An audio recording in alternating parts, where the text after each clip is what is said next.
Are you ready? Can crush us. It don't really get no better than this. The podcast that you're looking for if you're really heavy into wrestling. Hosted by the Mark. Energy that's so amazing. Gotta keep it entertaining. Rep the Can Crusher Nation. Yeah, you know what's going down in the ring. Lights out when you hit a ding ding. Knock 'em out like boom bada bing. Hold it down, you can crown me the king. Got a shout out to the Miz and Duke the Dumpster. We choke slamming everybody. Power driving, hit 'em with a face buster. Yeah, this the show you need and it ain't no need for waiting.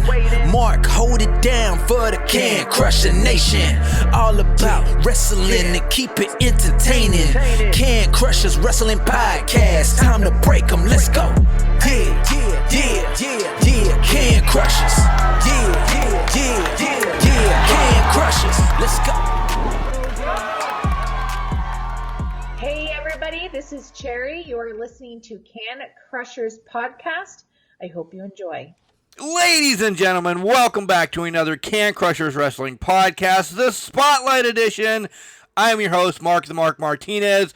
Welcome aboard if you've never listened. Welcome back if you're a returning friend of the podcast. And if this is your first time you don't like me, well then just stay and listen anyway because we love you and we love professional wrestling. Guys, this is going to be a wild one as we head back to SoCal. By the way, knocking roots out in SoCal, Can Crushers is. I'm pretty proud of that. I'm pretty freaking proud of that.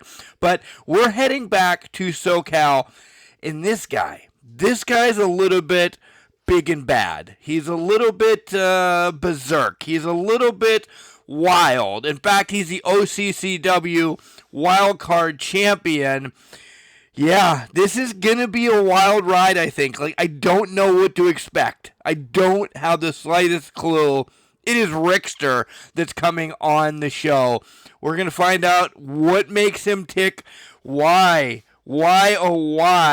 he is a member of the Shadow Society, just all of that and more about OCCW, what the Wildcard Championship it is. Hey, he's got to defend that. He's got to defend that this coming Saturday. So talk about that. We just talk wrestling and then a lot of nonsense. So we'll dive into this. But first, pump the brakes, guys. Don't forget to check out our WWE affiliate code down in the show notes. Yeah, if you're looking for a new Becky shirt, a retro Hogan shirt, anything WWE has and you're looking for it, click on our link to go buy it. And we're very transparent. Sometimes you get a discount, sometimes you don't. It's all up to them. But what you do, is you help support the podcast. And that's really cool. You're going to spend, $9,000 for a championship belt. You have that already put away. Support a podcast out, folks. That's really the cool part of it. And you might get a discount, because you like Can Crushers. We can't tell you when, we can't tell you if, we can't tell you why, but that's what WWE does with this affiliate code. So please go and check that out.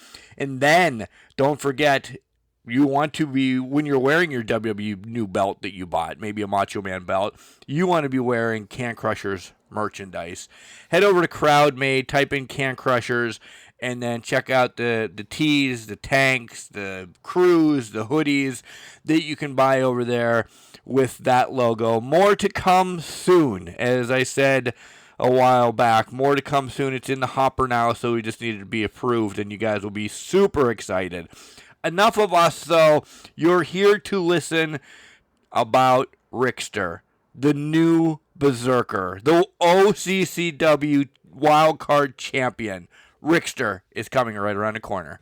Hey everybody, this is Gilbert, WWF's longest reigning light heavyweight champion, and you're listening to Can Crushers Podcast, the best guys there are out there.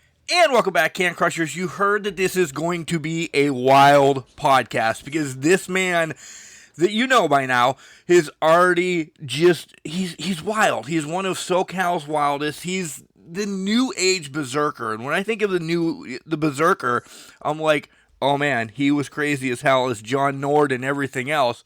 And watching some of the stuff that this man does in the ring, it's why he is the OCCW Wildcard Champion. He's big and bad. Rixster, how are you doing? Oh, I am doing better than ever. Thank you for having me on. Without a doubt, better than ever. So you guys are just really getting to my ego out in SoCal, aren't you? You really are. You're feeding right into it. Oh, it's the absolute best. You have to believe it, or else, like I said, it's not true. Okay, I believe it. I am the best in the world then. Me and CM Punk are out there, I was going to say crushing cans, but since he doesn't drink, I'm crushing cans though right now, so that's all that matters. Rixster, tell me a little bit about yourself. Why are you the new Age Bezerker and all of that before you dive into the wrestling questions? Well, yeah, my name is Rixster. I have been training wrestling 5.5 years, and I've been performing in the ring for 5 years. I wasn't really in the training realm for too long. When I was younger, my uncle actually was an independent wrestler. So when we were growing up, wrestling was that's all that ever really was in the house. That's anything that's ever been interesting to me, that's ever caught my eye for this long.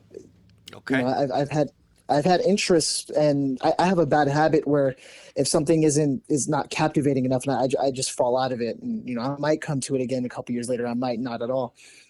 And then being a child, actually, that's when we used to play wrestling all the time. Me and my uncle, my brother, and my cousins. And then one thing that I like to bring up a lot when people ask me is I first got introduced to wrestling when I was 2 months old. Wait a minute. First and foremost, I'm going to throw the bullshit card out there. 2 months old. How do you remember that? I barely, first of all, concussions and everything on my part. I barely remember what I did 5 minutes before I called you, but at the age of 2 months, you remember something about wrestling. My first full memory of an entire day from waking up to going to sleep is 2 years old. And then anything before that, it's kind of just been glimpses and glimmers. And I do remember actually, it does sound crazy when I'm talking about it out loud, but because it's my own experience, I'm like, this is normal. He sat me down on his lap, and it was actually, I came to find out a couple years later, after when I was a little bit older, that it was VHS tapes. And the very first thing that I saw was, I believe it was WCW, when they had the cage, the one that was 3 stories tall. The Tower of Terror, the Dungeon of Doom or something like, okay, yeah. Yeah, that's like the very first thing that I ever saw, and that's the very first thing that I ever remember from watching wrestling. And the part that sticks out the most is when Goldberg was handcuffed at the very top, broke the handcuffs, and then starts climbing all the way down to wreak havoc. So that's it started since then, since the inception of me as a person. That is crazy. We'll go back to wrestling because now you've piqued my interest. Do you do something? This is real, Mark. This is a shoot right off the bat. Do you do something to keep your mind good? Because listen, that's not 2 months of remembering something. I joke about whatever 5 minutes ago, this, that, or the other, but there's times I just forget that life happens, and that you can recall this, years, decades later, is pretty epic, honestly. So kudos to you, dude. Kudos. Yeah, well, thank you. I mean, I like to keep my mind busy. It's got to be stimulated all the time. So ever since, like, puzzles are the thing that I like to do the most, and it keeps it going. Do you do those 3D? But this is going to be all over the place. Welcome to Can Crushers Wrestling Podcast, the podcast that doesn't talk about professional wrestling. Do you do the Lego puzzles and stuff like that? Because those are so good, but I have no patience either. You're finding everything about me that's wrong tonight. I've done a few of them. If I can get my hands on any type of puzzle, I'm gonna do it. Okay. Like I have, oh my God, like next to my bed, I have like 5 of them right now. They're all like the ones that the European and the foreign puzzles, the ones that you have to really think about to solve them. And I like to go to Barnes and Noble every now and then, pick up. They have, what is it called? They have this little puzzle box. It's a box with holes in it, and then there's different shaped little bubble pieces in it, and there's like a million different ways to fill in the box to get all the pieces in. That's my favorite one to do. This is amazing. I need to go to Barnes & Noble and buy some. I think I just need to keep my mind stimulated, is what it is, instead of just boof. Is probably the big thing that I'm learning from the first 5 minutes of this podcast. Yeah, I'll lose my damn mind if I'm sitting doing nothing for 5 minutes. So I like to, it helps me. It helps a lot. Okay. Dr. Phil moments from Rixster. There you go. So you kind of told me who introduced you to professional wrestling and everything. So you remember the Goldberg thing as we slide into the wrestling portion of the podcast. Who are some of your favorites growing up? Like, who really caught your eye? Goldberg, clearly, when he was ripping handcuffs off and kicking ass, right? Yeah, God, there's been so many and for so many different reasons. I mean, like when I grew up, it was kind of towards the end of the Attitude Era and kind of like into the ruthless aggression leading into, like the PG era and whatnot. So growing up, me and my brother, because we had an equal love for wrestling when we were younger, so we always wanted to be just like the Hardy Boys. He was always he was always Jeff. I was always Matt because I was better at doing the leg drop. Do you still tell him that to this day? Yeah, he's younger than me, but he was a lot bulkier. So I mean, which is funny because he probably should have been Matt. Yeah, but he's over here doing swantons, and I'm just looking at it like, damn, yeah, do that shit. Oh, oops. No, we're we're explicit. Oh, I already swore 3 times. You're good. Okay. You're good. You're good. This is the way the podcast is going to go. Relax and hold on for the ride. So the Hardys. Right. So you like to fly then as a child. Anybody else? Oh yeah, I loved Hurricane Helms, Shawn Michaels. Yes. Everybody from 3 Count. Yeah, and I liked it's just so funny. Too Cool. Too Cool is my favorite. I'd want to say. Okay. Because me and my brother were so into like us growing up, like, hey, we're gonna be a tag team when we grew up. That all of the tag teams, I'm like, oh yeah, that's us. I'm Scotty. You're Grandmaster Sexy. A lot. 2 of those teams definitely do not get talked about a lot. 3 Count, Too Cool. You brought up Hurricane Helms, which was essentially part of that's that and the other. Those are names that we don't talk about enough, but we should because they made you want to wrestle. So, yeah, everybody gives the grit and the glamour to all the big muscular guys. And you know what? Why wouldn't you? That it makes no sense to not do that. But then there's other people that helped it too. Like there's Tajiri and then Tatanka Michinoku. Like there's so many like of like the smaller guys, the ones that their skills and the way that they wrestled was always overlooked because they weren't the biggest dude. And I feel like, I mean, I'm not the biggest guy, so why would I look up only to these giant mountains of men and not look out for the guys who help you perceive those guys as giant mountains of men and did a damn good job doing it too. Oh, they put on excellent matches every time. They didn't have stories. We're taking the Hardys out of this, okay? But some of the others didn't really have those big stories that were like weeks long, essentially. So it was, their 3 Count was in a story for maybe like 2 weeks in a row, and then they were gone again for a couple weeks. So it didn't grab you like that. I understand that part. I always say, I've said this a couple of weeks ago, I think on a podcast. People were like, hey, when you want to pick a wrestler that you'd switch careers with, mine was Hillbilly Jim. And I will wave that flag until forever because he was in and around the main event. He didn't need titles. He did comic stuff. He was a big, strong guy. Not that I am. But like he was just there. So I was Hillbilly Jim, the redneck guy. And I kind of still am. Yeah, what I like too about wrestling so much is that no matter what, you're always going to find somebody that you relate to or in one way or another. And I feel like there's different aspects of me that I saw from all of the little guys on the roster. So in my brain, I'm a combination of all of them. Well, you just ruined a question for later on, but I'll hold you. No, you're kidding. I'm kidding. I'll hold you steadfast to picking something here in a minute, but that's okay. I'm just so articulate. It ruins it sometimes. It's okay. We talk about the big guys, and we're kind of stuck on that. Well, at least I am.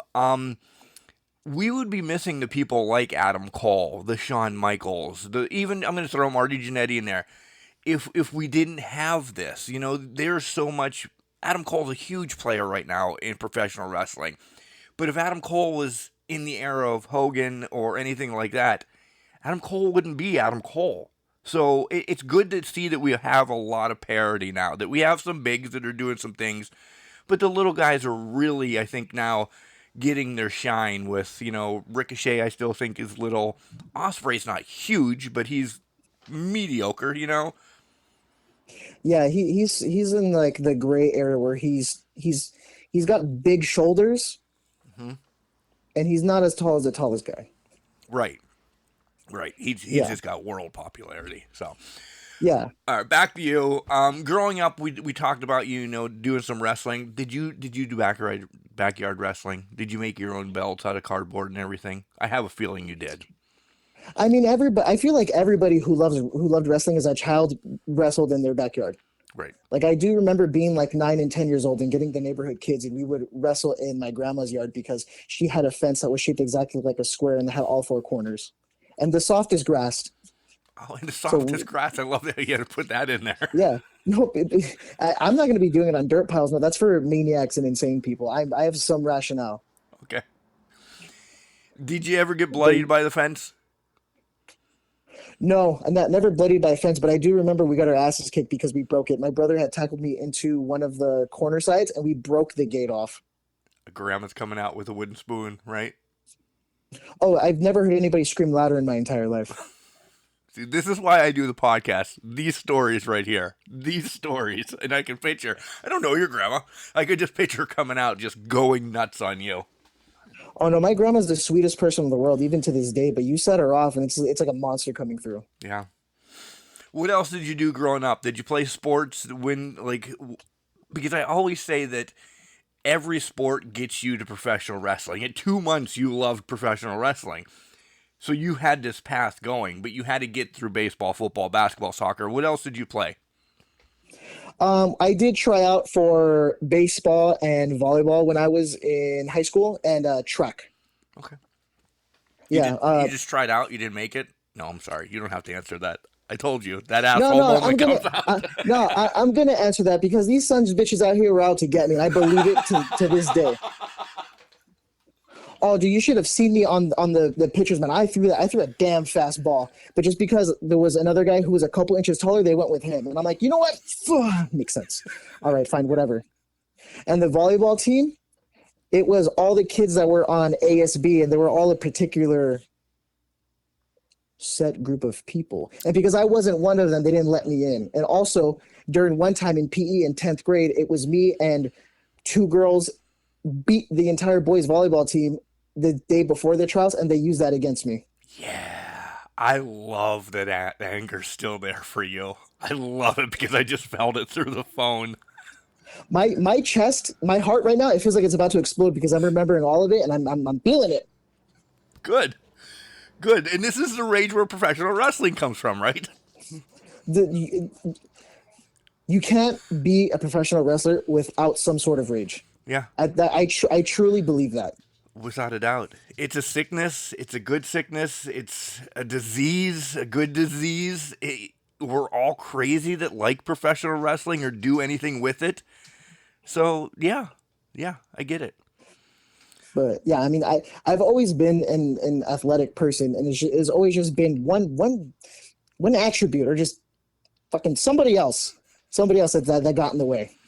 We call it the family around here because there's a lot of people that have made baseball, football, soccer, all the litany of sports teams because they were part of the family. So yeah, it's worldwide, Rixster. It's worldwide. Yeah, and you know what? The pitcher was the coach's son too. That son of a bitch. See, the family. So it's always the family. You say, screw this, I'm getting into professional wrestling. Talk about how you found your school. When was that aha moment? It wasn't at 2 months. Don't lie to me there. When was that aha moment that I'm going all into professional wrestling? It started, I want to say I was 20, 22 or 23. My friend Sean, he was going to this boxing gym, and he told me that they had other things over there too. And one day, after maybe a year of him telling me about this gym, he's like, "Oh yeah, they have professional wrestling classes," and I went to a couple, and that it sucks, it hurts.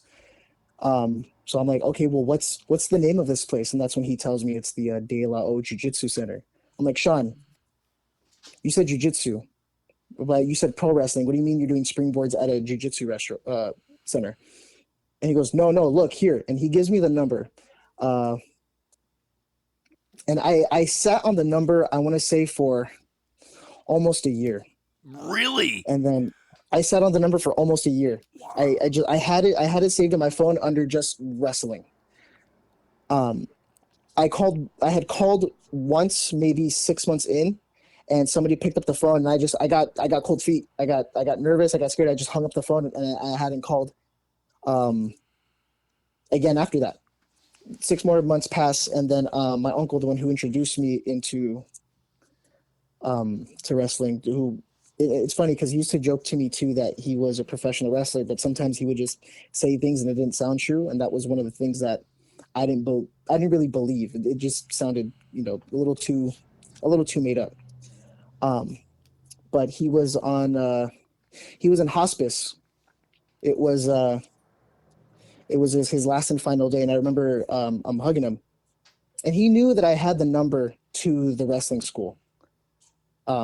And I gave him a hug, and I can just feel it in my chest. And I told him, like, look, Ricky, like, I'm gonna call the wrestling school. I'm gonna do it.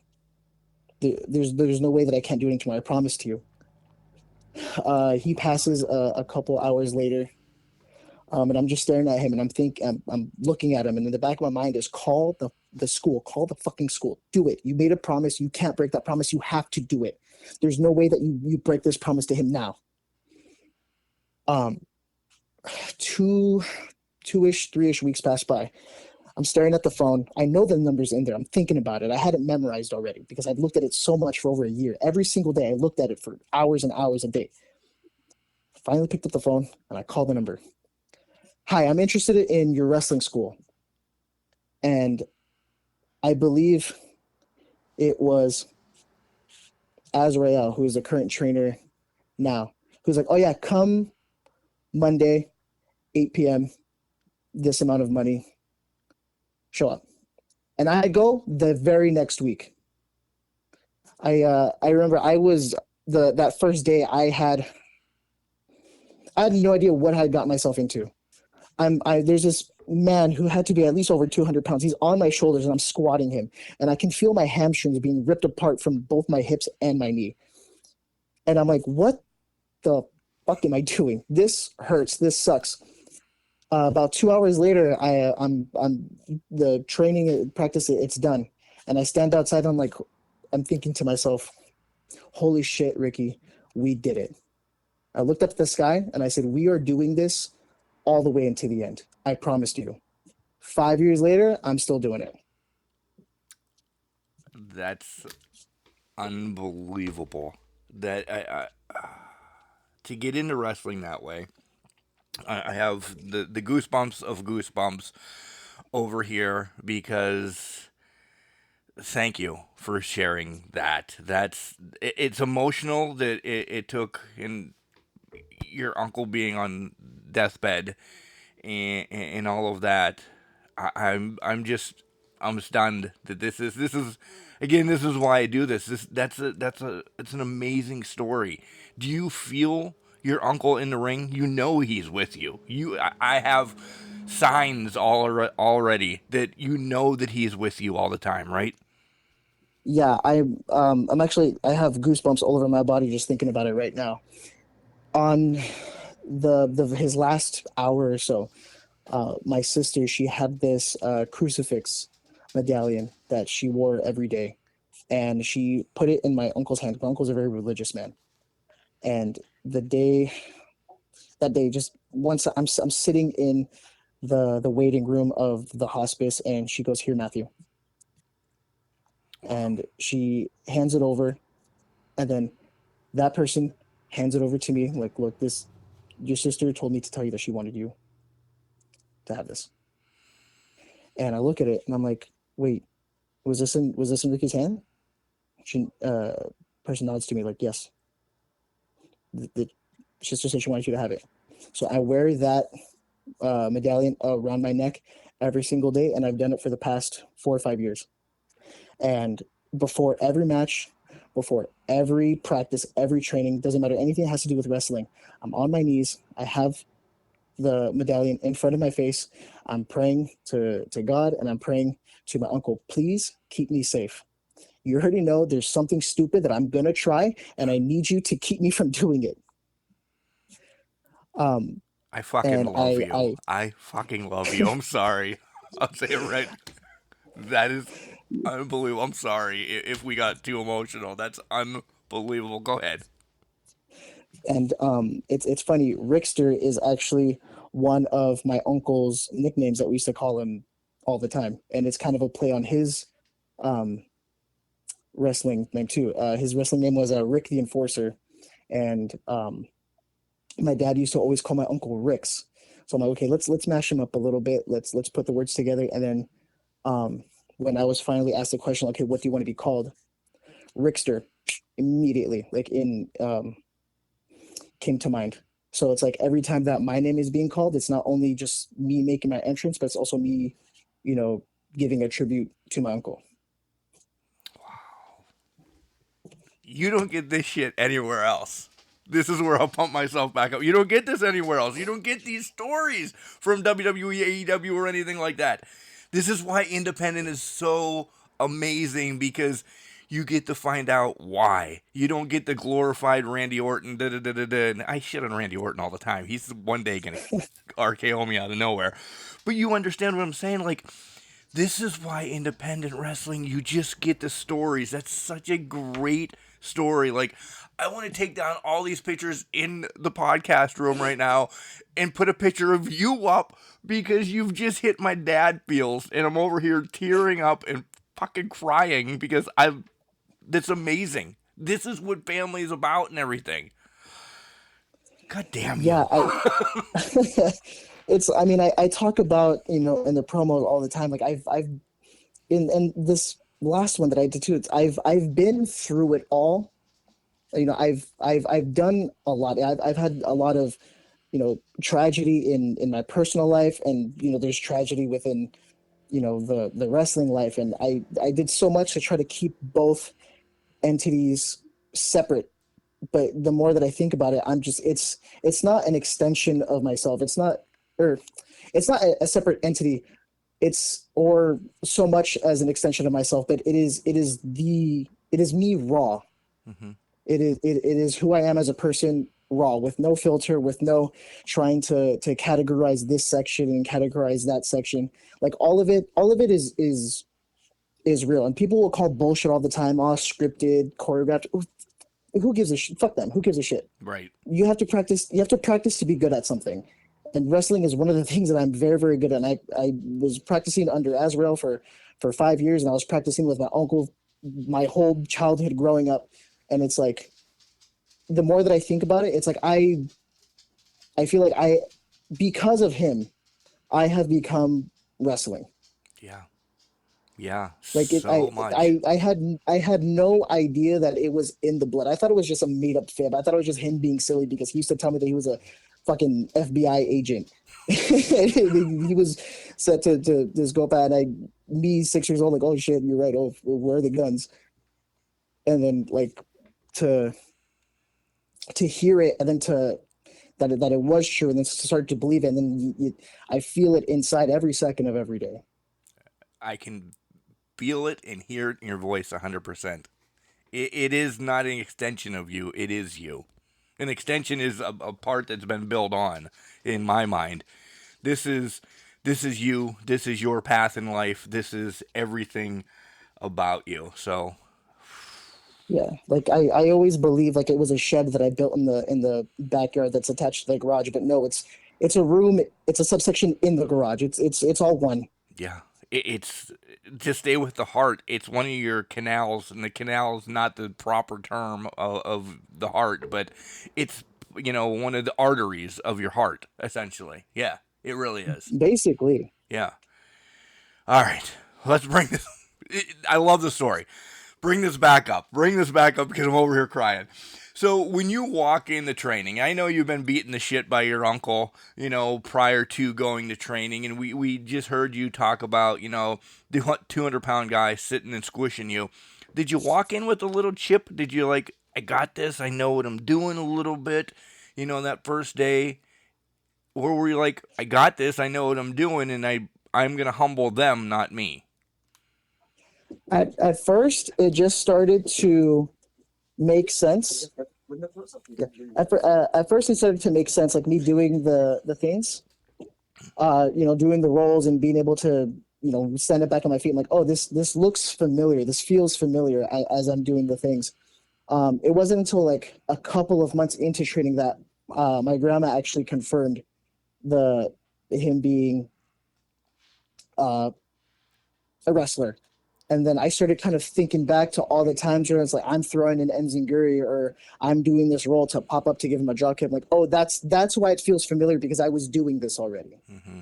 And then as time goes on, I'm at practice and I'm killing it, or I'm in a ring in front of an audience, and every time I come out of it thinking I'm so fucking good at wrestling.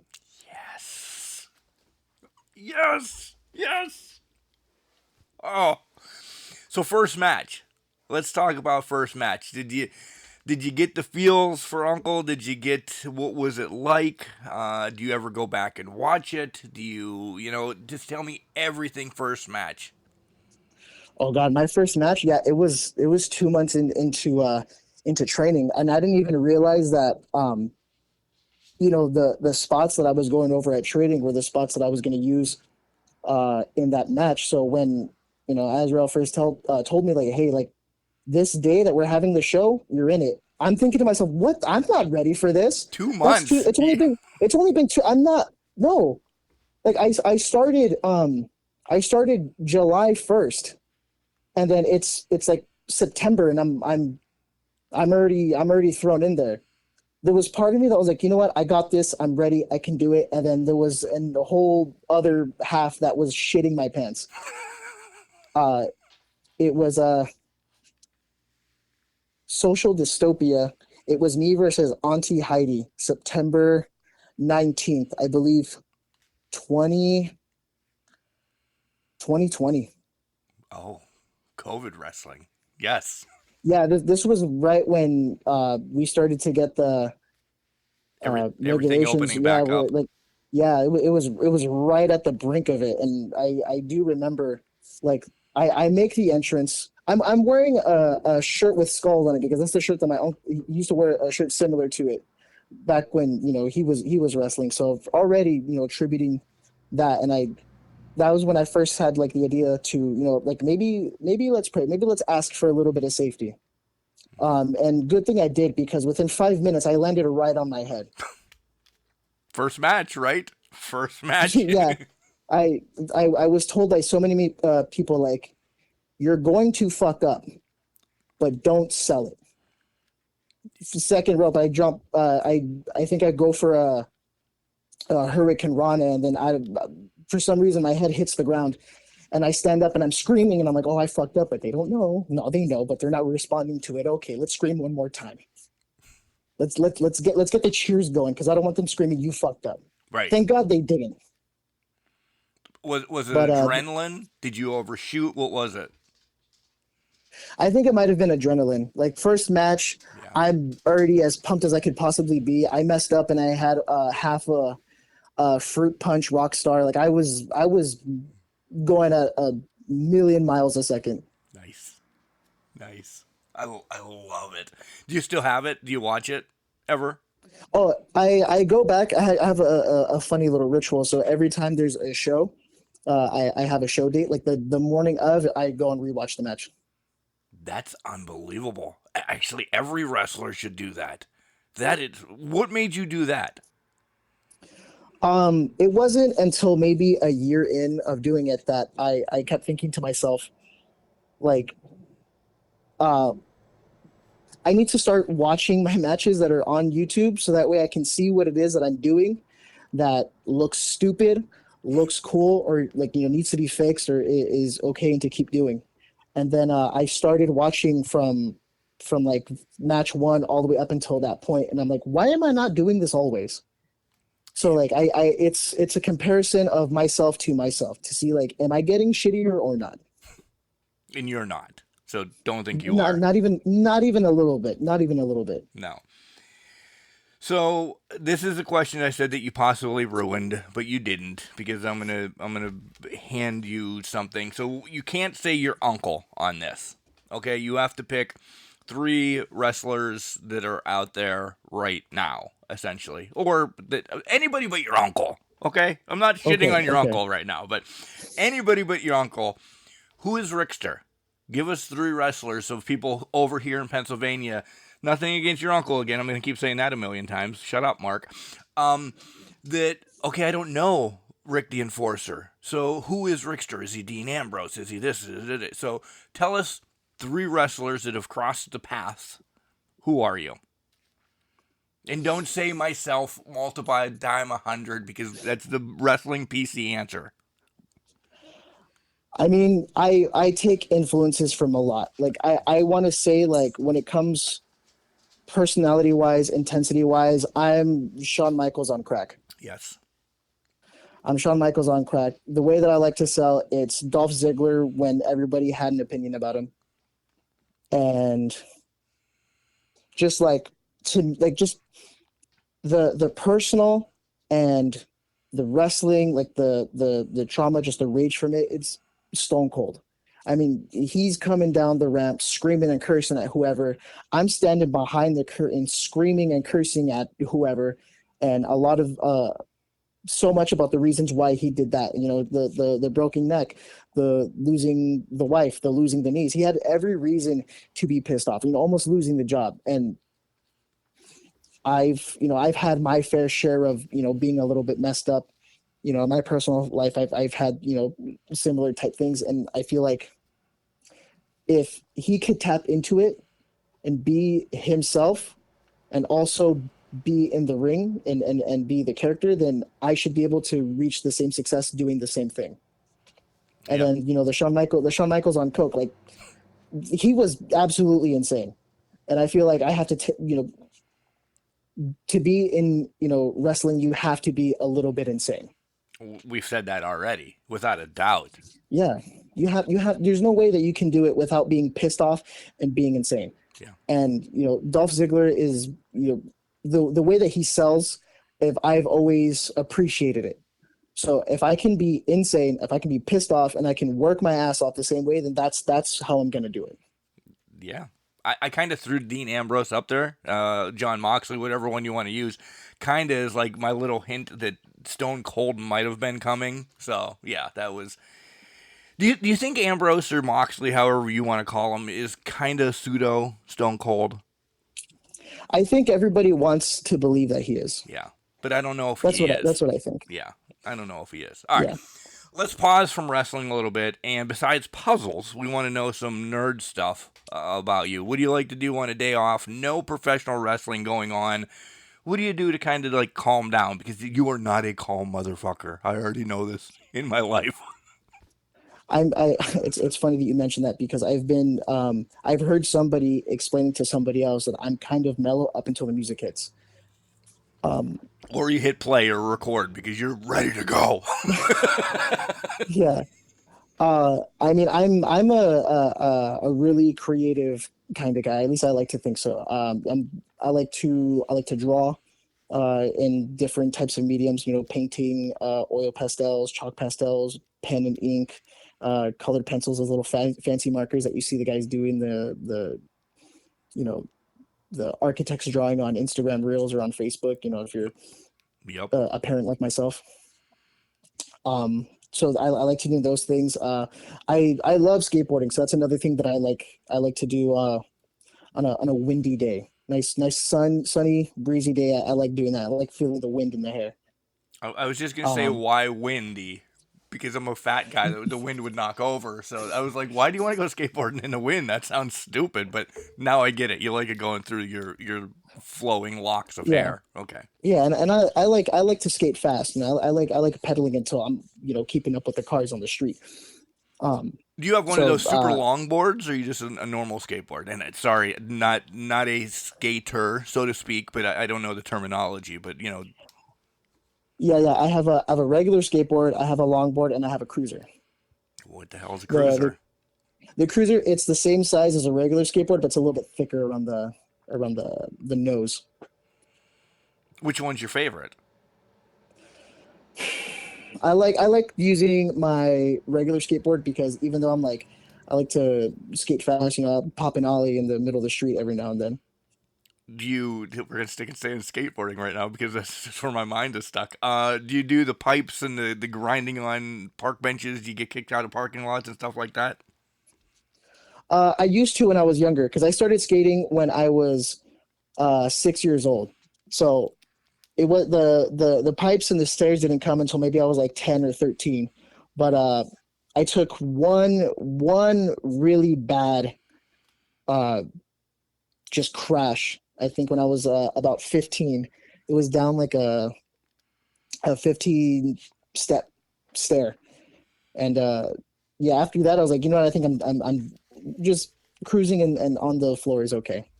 Um, I have to ask it now because again, I'm a gnat and my mind won't let me leave it. Was it a nut shot? Were you trying to grind on a railing and you just was it that, or was No, it I just a was bad crash?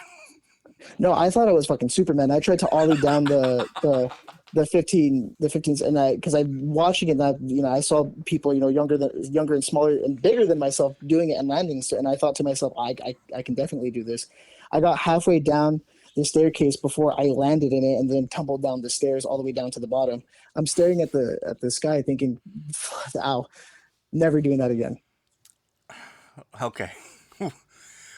Music, because now that you said you're like a painter and everything, like what do you kind of listen to? Because I picture you now that like when you're painting your Mona Lisa or drawing your Mona Lisa or anything like that, you're very calm then, or are you just rocking I out with like Nickelback or something? It honestly depends on what it is that I'm drawing and painting. Like the music has to match the muse. So like if I'm over here drawing skulls and demons or whatnot, then I have like Slipknot, Metallica, and all that stuff, blasting in the on my speaker and my headphones. If I decide I want to paint a dainty little flower for one of my friends, and I'm listening to like Mac Miller or something like that. Okay. All right, let's get to the random questions so we can get back to professional wrestling because I have to talk about this weekend that's coming up. I want to know about why the new Age Bezerker, but we have to do the random questions, okay? All right, let's get to it. If you could lose 1 sense, which sense would you want to lose? One sense. Yes. So like eyes. Okay, the sense of smell. Yeah. I think I could go the rest of my life without smelling things. Like I have allergies throughout the year. I can't even breathe or smell anyway, so I could go without it. Okay. That would be the one I picked too, without a doubt. If you could pick your last meal, what's your last meal? Essentially, I could have worded this different, saying, what's your favorite meal? But no, it came up with your last meal. So if you could pick your last meal, what's it going to be? I'm a very simple man, like deep down to my heart. Last meal, it's gonna be a cheeseburger, double cheeseburger, from any mom and pop shop. Specifically, down here in California, we have a Harry's. From there, with their thick steak fries, a side of Thousand Island for the fries, and a large root beer. Root beer. Wow. Yeah. It's a gutsy call. All right. I like root beer, but I don't know if it's going to be my last thing I want to drink. And if you could be part of any historical event, not wrestling related, because these are stupid questions, what historical event would you have liked to been part of? And we can rewind until you weren't born. We can't go forward because we don't know how historical that's going to be, but you know what I mean. You know what? That's actually a really good question. I don't think I've ever thought of about that before. I told you, like, these were random today. The first thing I thought of, I'm not even gonna lie to you, the first thing that I thought of, the Crusades, and I don't even really know why. I think just because I think knights are cool. But there was that, and then the second one I thought was, if I was in the plane with Amelia Earhart, we would have landed. Okay, why? I don't know. I feel like I mean, obviously she couldn't do it by herself. If there was another person, she'd be able to land it. Okay, all right. I didn't answer that, so I can't. I don't know. I don't know if I want to. I don't know. Maybe with the Wright brothers doing the first plane. Now that you brought that up, but you kind of edged me into that a little bit by saying Amelia. But yeah. I'm not even saying anything bad about her. Just like if we can all use a little help sometimes, and if I feel like if she had it then we'd know where she was. Right. I agree. Told you, completely random. Back to professional wrestling, and this is actually the hardest question we always ask. If you could change one thing about professional wrestling right now, because sometimes it still doesn't have the greatest, connotations to it, and this, that, or the other, but if you could change one thing about wrestling, what would you change? I would change I would take out the ironic hate from fans. Explain. I know where you're going, but explain. I mean, everybody's heard this. Everybody said it. Who's within the realm of professional wrestling is that nobody hates professional wrestling more than wrestling fans. And I feel like if we took out the sense of just everybody thinking that they know better, I think we would be fine. I think that would take wrestling back to when everybody was just watching it because they loved wrestling, not because they wanted to critique it. So you're hating on podcasters right now named Mark. No, kidding. Right? No, but I get it. No, I get it. Because I'm not surprised by a lot of things anymore. So I get it. Yeah. And I feel like, I mean, wrestling is an evolving and changing sport always. I mean, you look at it from day one in the circus, and they're just, they're doing roles, and everybody's, just things that no one's ever seen before. And you look at it now, and it's a circus times 1,000.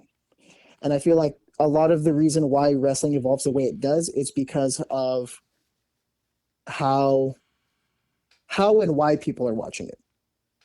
Yeah. Well, Undertaker. And I think, go ahead. Yeah. And I think, and when I say like, take the opinion of the wrestling fan out, I'm not saying it as in like, I'm not shitting on podcasters. I'm just thinking I was kidding about that, but yeah. I know you were, but some people don't. Yeah. And if we made it fun, if we made watching wrestling fun again, then it would be peak. It would. It would. I completely am waving your flag for that one. Yeah, if we would just watch it for watching it, and we don't have to dive in, we don't need to know this, that, or the other about what's coming. Yeah. But to get to the one point I was going to say, Undertaker said it in his Boneyard, whatever, WWE things. He was, you do one hurricanrana off the top rope today. That means you have to do 3 tomorrow. And do you think it's that a little bit too, that you guys have to put your body on the line a little bit more for us heathens over here? I'd honestly say that it's 50 that, and then 50 some people just like doing those things, because when the first 2 or 3 years that I was into it, I was hitting the ground maybe 20-25 times in a match. And when I first started, I was wrestling maybe like 10-15 minutes at a time, so every 2 minutes I'm hitting the ground. And it does suck, because if you are a certain type of wrestler and you do a certain type of move, I think that's expected out of you. And I feel like there is possibility to break the mold. Because like I said, I would take 20, 25, sometimes 30 bumps in like a 15-minute match. And, not even the next day, but like the next 20 minutes, I'm feeling it. Once the adrenaline is gone, I'm sitting in the chair regretting all of my decisions. Yeah. And I think I I feel like that mold can be broken because I still do cool things. I think I still do exciting and interesting things, but I'm not hitting the ground nearly as much. I'd say a tenth of before. And you don't have to, as a wrestler, you don't have to do it. You can every now and then, but you don't have to do it all of the time always. Right. I feel like if you save it, then it means more. There's more in the story then. Yeah. Storytelling's a huge part, and I think maybe that's why, I'm grumpy crotchety every once in a while because of that. There's story in professional wrestling today. Yes, there really is, but there's sometimes not story in matches. Does that make sense, Rixster? Oh, 1,000%. And I'm in the same boat too sometimes. I'll look at it and I start, being analytical about it in the way that I don't even like the person next to me doing it. I do it too, and I'll take the hypocrisy in that. But I feel like with nowadays, there's good stories. There's always good books. There's good books. There's good movies. There's good things, and I feel like there's always going to be that, and it's how you tell it. Because there's some people who are really good storytellers, and there's some people who aren't. Yeah. And just like in the sense of reading a book, and I think if you learn how to tell a story, then it's always going to be good. Agreed. If you're a storyteller, yeah, without a doubt. What's your most embarrassing moment within professional wrestling so far? Oh God. Yeah, this is the story I like. It's one that the boys bring up constantly because it is one of the stupidest things that I've ever done. It was a triple threat in front of maybe 15 people. Within 10 seconds of the match, I'm hip tossed over the top rope, and I land back first into the ground outside of the ring. Ouch. And then, because the adrenaline is coursing through, I don't even think to myself, I should probably down for a little bit. I get up almost immediately and then come back inside. And that I cannot live down to this day. It's been almost 3 years. Yeah. Yeah. That was well, you were still a baby. You still have to sell it a little bit, and you're just like, you bounce right back up. I get it. Yeah. Because I bet you paid back in the locker room for that then. Oh, yeah, no, I did. I still do. I can't even come up with a suggestion or an idea because it's like, oh, what are you going to get hip tossed over the top rope? No, I'm not. That was one time. Yeah. One time only, never again. That's off my bucket list. That for sure is. Spinning it the other way now. Greatest achievement, both, because I want to pick your brain about your life one. I think I know it. And then in professional wrestling, career-wise.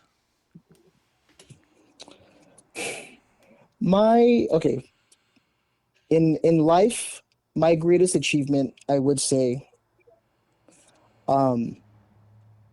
was getting my son ready for his first day of kindergarten. That's my greatest achievement in life, because I feel like as a parent, sometimes there's things that we look at that we're not paying attention to that are really, really good things, that are milestones in life. And for me, knowing that he was ready for that day, that's my greatest achievement. I'll stop you for a second. Mine for you was honoring family. So that essentially goes hand in hand.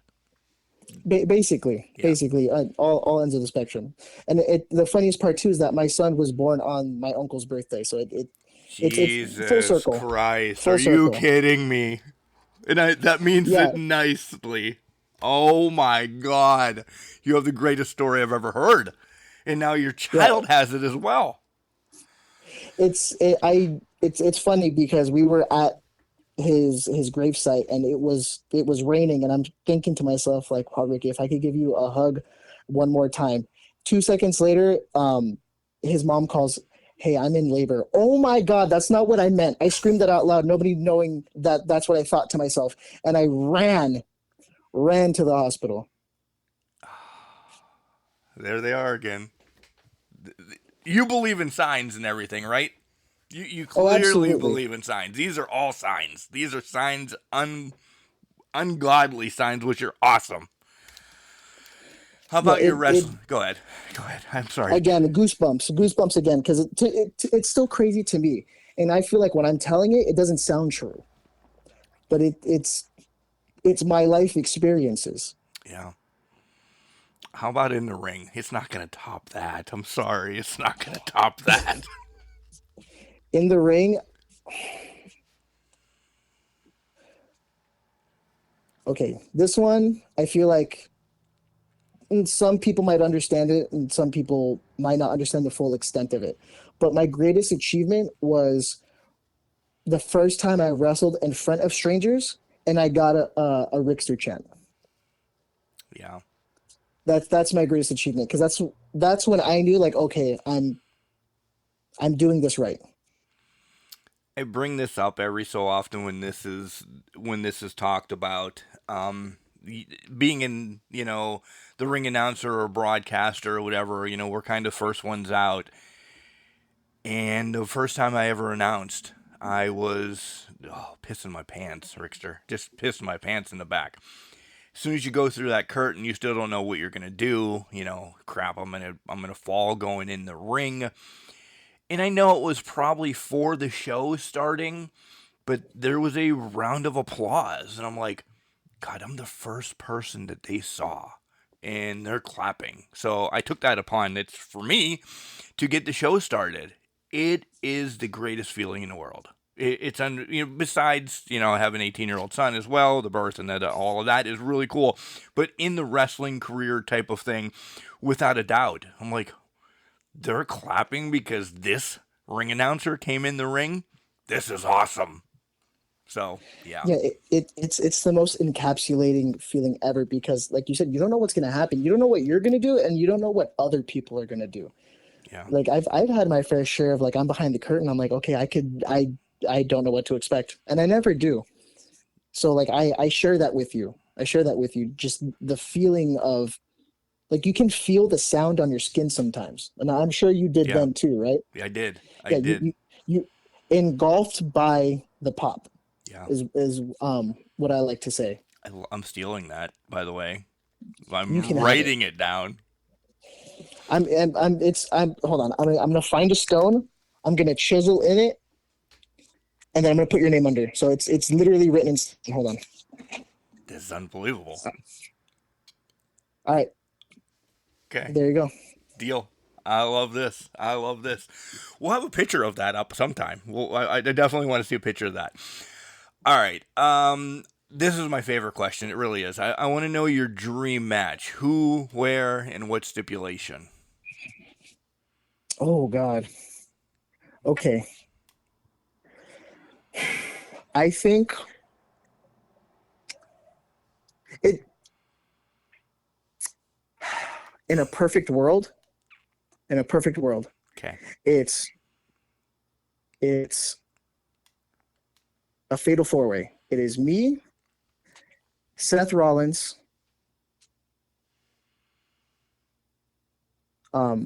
Axiom, and AJ Styles in a TLC match.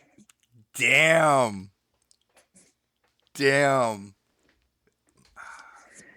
It's like, I know I talked about not taking as many bumps, and knowing that taking too many bumps sucks.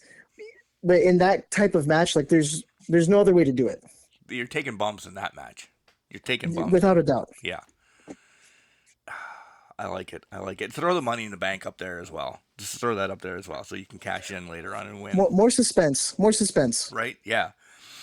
So I brought up the New Age Bezerker at the beginning of the show. I kind of, just kind of played around with it there in the middle. When I think of Bezerker, I think of, John Nord, this, that, and the other, kind of gimmicky. Not a shot on you, but gimmicky when the Bezerker was around. Why are you the New Aged Bezerker? Well, I'm a comic nerd. I love everything Marvel, and I feel like I've related a lot to Wolverine, to Okay. to him the most. I'm small, I'm furry, and everything pisses me off. And I'm pretty sure there's children out there that I'm unaware of. So, and it's the new age of wrestling. That I think about it. It's the most high flying wrestling has ever been, and I feel like that's newer. There was the luchadors in WCW. There's people doing springboards and stuff, but I feel like it's not to this level, how it is now. Without a doubt, yeah. And with every decade, there is their wild card, and I feel like in this decade, I'm it. Well said. Well said. And we bring up wild card because this Saturday you will be defending your OCCW Wildcard Championship. Spill on that. Oh my God. It is the first intergender match that I have had in 5 years. Everything that I do comes in full circle. With my son and my uncle, full circle. My debut match with Auntie Heidi, and now this match with Zena Jackson, full circle. It just keeps happening for me. And, I talked about this a little bit on my own Instagram account. It's what the match is, things that I don't find that she's making sense. She has a twin brother, Rilla Wolf, who's somebody that I've wrestled so many times when I was OCCW heavyweight champion. And I was always leaving on top. He always came in. He was always thinking, today's going to be the day that I beat him. And he was wrong each and every time. And it's the same thing happening again. It's the entitlement of I'm going to come for it and I'm going to take it. And it all stems from me eliminating her from our annual Heartbreak City Rumble. And I feel like it's a lot of, I'm an emotional guy. And I said in the video, it's backed with logic and with reason. And this time it's emotion lacking of logic and reason. And, now I'm with the Shadow Society at OCCW, and I feel like my place has been earned. My spot, my holding of the Wildcard Championship is earned. And, I'd go as far as to say deserved. And to have her challenging me for it because I eliminated her from a Rumble, I've already said this to her. If she wants to feel all of the pain that I gave her brother, then so be it. I'm going to give her the same amount of pain, if not more, if that's what she's asking for. Crying a little bit of sour milk, I'm thinking, Rixster. Don't you? A little bit. Yeah. It's you were eliminated from a Rumble.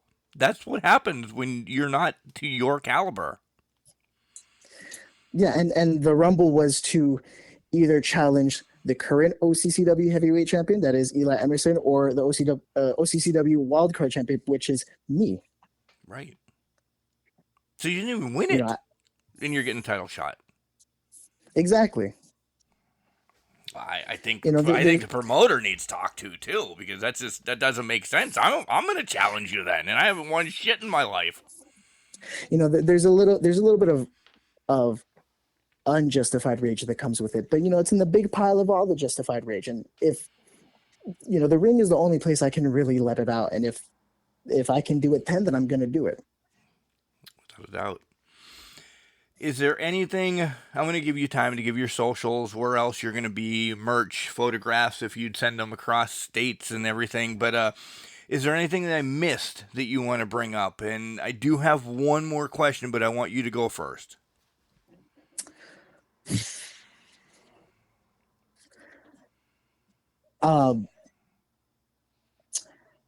I feel that so many more people are getting into wrestling, especially now. It is now more popular than it has ever been since the inception.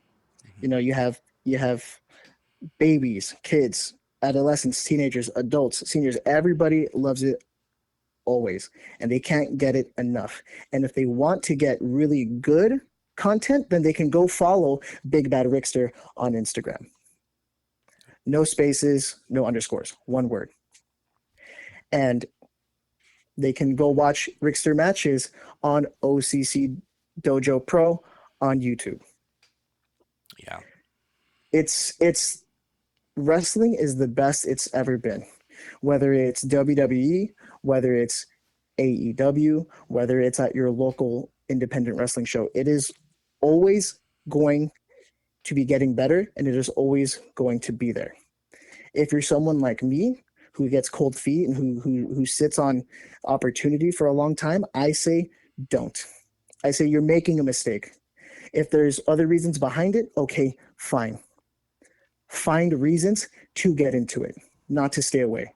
The more things become accessible, the less they become desirable. And I feel like wrestling is one of those things that will always be accessible and will always be desirable. And if it's something that you want to do, go and do it. You will not regret it ever in your life, ever.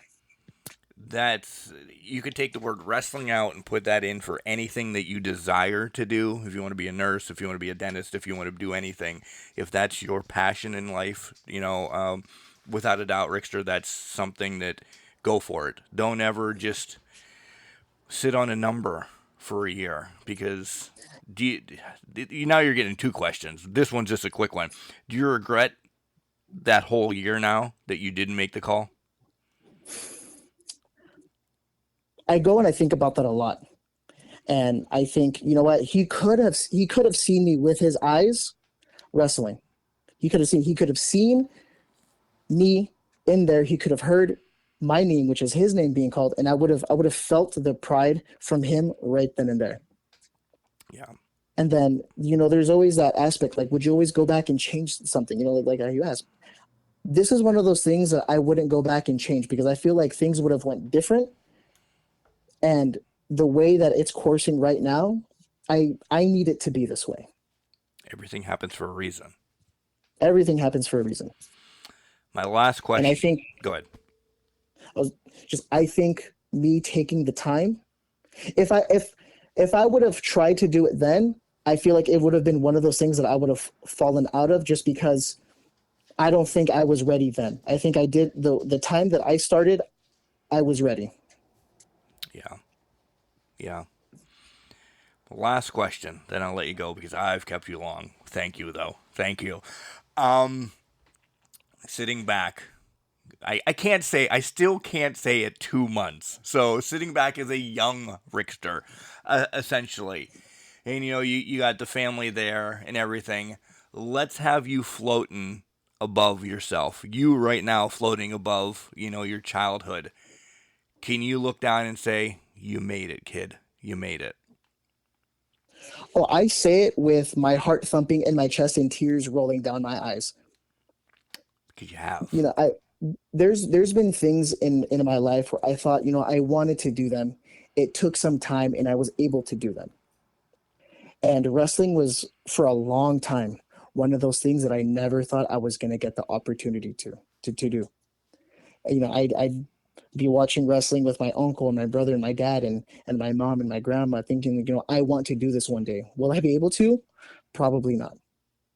I get a little bit older. I'm in high school now, and I find other kids like me who like wrestling, and I'm thinking about it like, damn, if only I could do it. Just if I can get my hands on it, but it's never coming. It's for me. Why would it come for me? And I hear other stories of famous wrestlers now, like Paige or Zariah, for example, starting at 14, and I'm sitting here 17, 18. Like, if she got to do it then, why her but not me? Yeah. Why her but not me? And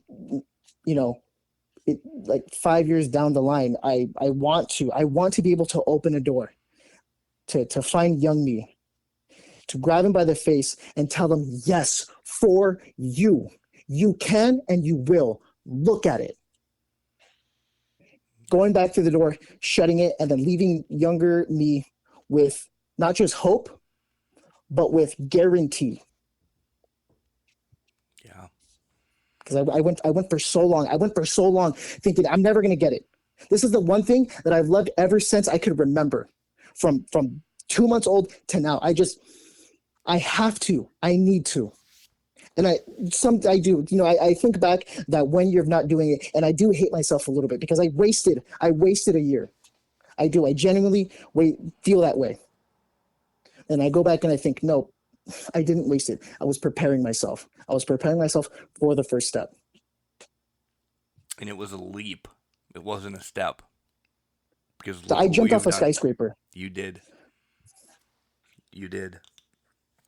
Rixster, this was amazing. Call me anytime. Let's talk wrestling. There's so much more that we could talk. We didn't get to talk about, how much wrestling you watch now, any storylines that you really love, because this took a turn. This warmed my heart tonight, so I thank you so much. But let's make this happen again so we can actually dive into some storylines that we will joke about. We'll dive into some stuff about just professional wrestling as a whole. In this, we could talk another 5 hours probably. We really could. Yeah, I'm honestly as shocked as you are that the time flew by as fast as it did. I enjoyed myself here. Even though I tripped up a little bit and I can feel myself. I know I was getting a little heated, but it's I just love this. I love this.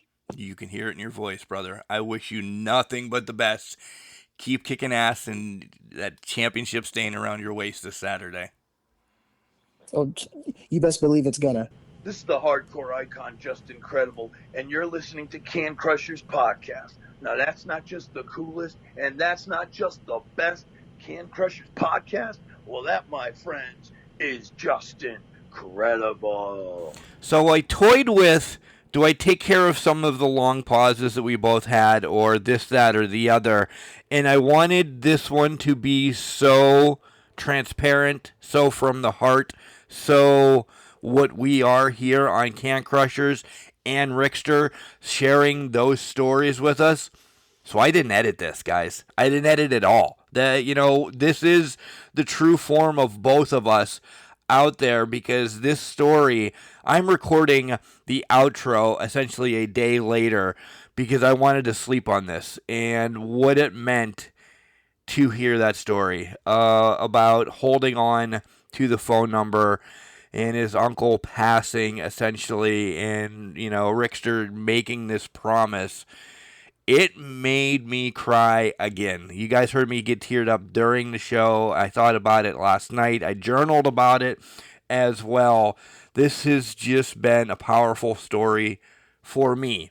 I hope it's hit you guys as much and understand everything that we talked about in the podcast of go for it, screw whatever else is out there, live your dream, do your thing, essentially is what we are beating a dead horse about. But man, oh man, this is, and everybody that listens to the Crushy Awards every year in December, I hope you guys all come back for this year's Crushy Awards as well. But this one, I've never voted for a spotlight of the year, essentially, because they're all my babies. Rixster, yours is already my vote because of the passion of the story. So look for a trophy from me. Now we just have to get Sir Michael Jenks along and the rest of Can Crushers to get this, but this is a powerful story for me. So we talked a little bit more off air, and Rixster will be back. We're going to dive into some of his matches, some of the other shenanigans that he pulls, but this story was it was too amazing to cut and do anything like that and dive into like the 9 million other questions we have. There's going to be a part 2 of Rixster. There is. It's going to be coming in due time, but this story stands by itself. It really does, and it just means the world. Hell, he is making a stone for me. What the hell did he say? Engulfed by the pop. So, yeah, that's it. Watching wrestling in 2 months, though, Rixster, I'm going to have to see some footage of that or talk to somebody in your family about that. I'm kidding. I'm kidding. But what an amazing interview, folks. I love this one a lot. And greatest accomplishment. How about that? Getting his son ready for kindergarten. I fucking love this guy. We swore enough. I fucking love this guy. So remember, just because you're trash doesn't mean you can't do great things. It's called a garbage can, not a garbage cannot. Make sure you tell your loved ones you love them, because you never know.